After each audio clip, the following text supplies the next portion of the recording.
Summer is almost over, but all across America, we're still playing ball.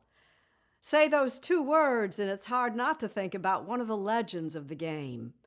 Our Lee Cowan caught up with announcer Vin Scully. It's time for Dodger baseball. The last time we met up with Hall of Fame broadcaster Vin Scully, it was a warm summer night at Dodger Stadium in Los Angeles. Here's my office. Not a bad view. No, in fact, It was 8 years ago, but the privilege of going to a ballpark in person feels like a century ago, doesn't it? Baseball in 2020 is the season of cardboard cutouts and piped-in fan noise. Scully thought he'd seen everything. Balls out of the park, yes, but fans out of the park too? Thanks, COVID. I've spent my life in sports, and it's just about shut it down. Fernando Valenzuela has pitched a no-hitter. If you have a sombrero, throw it to the sky. He wasn't just the voice of the Dodgers. high fly ball into right field. She is gone! Scully was, in his heart, baseball's storyteller. In a year that has been so improbable, the impossible has happened. After 67 seasons, the redhead who started with the Brooklyn Dodgers at 23 retired in 2016, just shy of his 89th birthday.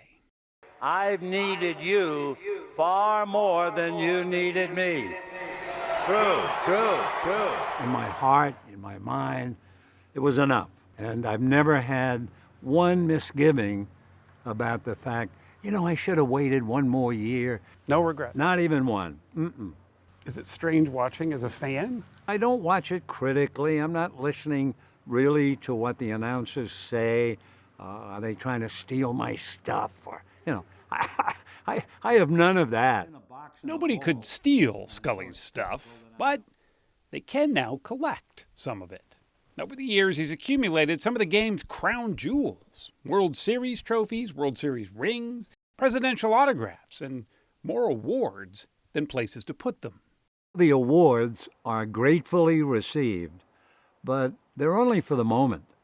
So he's decided to sell some of those monumental moments through Hunt Auctions in Philadelphia. He wants the proceeds, which could be pretty substantial, to go to his 5 kids, 16 grandkids, and to charity. Was there anything hard to give up? I must be very cold-hearted because there isn't one thing that I really felt I hated to give up. Not one. Not even this. A scrap of paper Scully got as a boy, hanging around the upper right field deck at the Polo Grounds in New York. And lo and behold, there was Babe Ruth. And he reached into his pocket and he took out, looked like 50, 100 business cards. And on each card was his signature, Babe Ruth. You were handed that card by Babe Ruth By himself. Babe Ruth. Isn't that amazing? It somehow showed up when we started digging. Did you forget you had it? No, I didn't forget, but I wasn't quite sure where it was.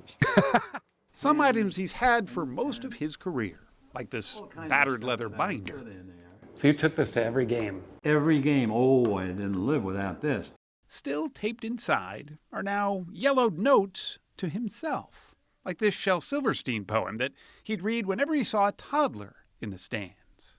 Little tiny kid. Yeah. And in here, I had, oh, the thumbsucker's thumb may look wrinkled and wet and withered and white as snow. But the taste of a thumb is the sweetest taste yet, as only we thumbsuckers know.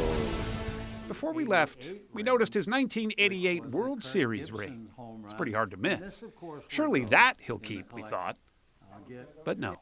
I've worn it every day, almost every hour of every day, but it'll go.